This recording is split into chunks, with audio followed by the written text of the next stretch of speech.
Alright, folks, I want you guys to listen very carefully about what I'm about to say. Now, I have to comply with YouTube community guidelines. I want you to think about this, okay? So, you guys remember Lunar New Year's 4 years ago in Wuhan, China, the year of the rat? Now, I really wanted to cover this story from start to finish. I want to release a multi-part video series. Unfortunately, I experimented with a short video. I tried to upload it onto YouTube. It was instantly demonetized. So unfortunately, YouTube won't allow these kinds of contents. I want you to really think about this. Now, remember, I've said in previous videos, I've been vaccinated. And this is by force. This is a mandate. By the way, do you know what this is called? And I've been calling this out for a long time. This is the dictionary definition of communism and socialism. That's what woke ideology is. Because at my university, I wasn't allowed to return to campus if I wasn't fully vaccinated. And the same thing at the grocery store I work at, which, by the way, it's owned by Loblaws. It's the largest grocery store chain across Canada. So I was given a 45 days notice. If I didn't get my 2 shots, I would be let go from my job.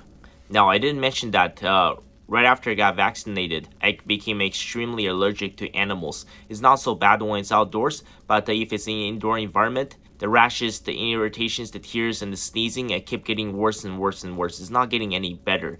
I understand that there are certain allergic reactions that they develop as you age, okay? But what do you think are the chances right after I've been injected with the Pfizer and the Moderna vaccine that I start becoming extremely allergic? Because I used to live in a household where the homeowner, he owned 3 pet dogs. I used to play with them every single day. Never had any issues. But I'm no longer able to do that. Or at the very least, I'm forced to take Reactant. And you think about that, this is how Big Pharma gets you. Let's say if I have to spend $10 a week taking these allergy pills for the rest of my life over the course of the next 50 to 55 years, you're looking at $30,000, all going to Big Pharma. You see what I'm getting at?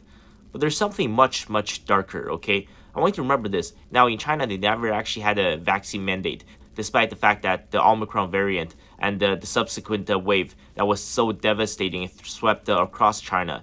Every single one of my family members, including my mom, got COVID. She actually caught COVID twice, and it was very, very severe. It was a very scary times.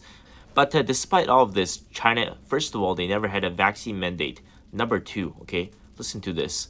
China has a completely different vaccine from the Western one. What do I mean? The most common ones you got was either Pfizer or Moderna, or in some cases in the UK they use AstraZeneca. But every single vaccine approved by Western countries, they're an mRNA vaccine. Now, I'm no medical expert. Basically, I want to tell you that you can look up the research and the science behind it. It causes a spike in protein. So you're basically injected with a tiny part of the virus. So that virus, that COVID, even if you've never caught COVID, which I imagine that's a very small percentage of the population, it's maybe 10 to 20% maximum, right? But if you have been vaccinated, that virus is living inside of your body. Now, the vaccine that's developed by China, they had, I believe there's been at least 5 or 6. The most popular one was Sinopharm. Maybe I would say 70 to 80% of the population has been vaccinated in China. Now, the vaccine is different. It's not an mRNA vaccine. And it's hard to say exactly, the composition, the makeup of these Chinese vaccines, but they do not cause a protein spike. So what do I mean by that is that, if someone in China was infected with the coronavirus versus someone in a Western country that's been fully vaccinated with the mRNA vaccine, they will have extremely different reactions. Now, why am I saying this? Okay, now you remember that in the US, right? They say there's a shortage in the military, there's a shortage of frontline health workers. So many places, the doctors and nurses, they were let go from their jobs. They were fired because they refused the vaccine mandate. Same thing happened in the Canadian government, right? This is a form of conformity. Okay, remember this. Communism is a form of conformity. Okay, they say diversity, equity, inclusion. It's all bullshit. They don't want a diversity of opinion. They want everybody to act the same. They want everybody to think the same. Have you seen what's happening at the border lately? You see all these people who are crossing into the United States. And by the way, it's not just people from Latin and South America. It's people from all over the world. They say there's something like over 160 different countries. And there's also Chinese people crossing. And this only started around the time when Joe Biden took office. I believe that China has waited decades for someone that's as incompetent as Joe Biden to step into office.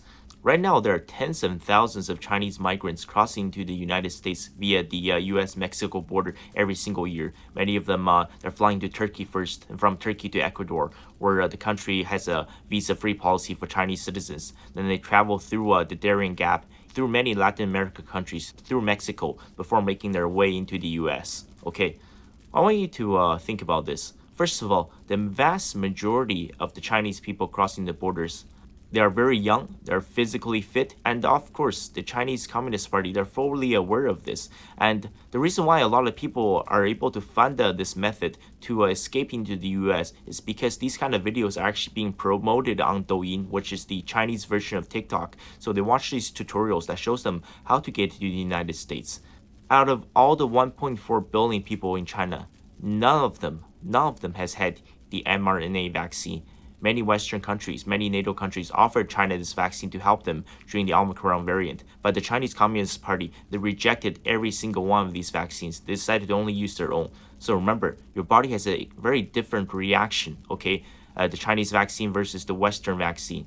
Now, in many countries in the West, like in Europe, like in the United States, like in Canada, okay, all the frontline health workers, everybody in the military, the people who have the most important roles in our society, because if a conflict or World War II occur, these are the people you look for first. You look for doctors, you look for nurses, and you look for soldiers. Right now, every single soldier in the U.S. military has been vaccinated with the mRNA vaccine. Every single frontline health worker across all NATO countries, I would say probably with 99% accuracy, has been injected with the mRNA vaccine. None of these Chinese people have this kind of vaccine with their system. And if they were exposed to some kind of virus, the Chinese people versus the people in the West, they will have a 100% totally different reaction. What if out of these thousands of Chinese migrants that's crossing border, there's some kind of a genius math scientist, and he holds the key to a secret formula that could possibly be a kryptonite to the mRNA vaccine? This is as far as the YouTube community guidelines will allow me to go. But really think about this. This is some extremely, extremely dark stuff we're dealing with.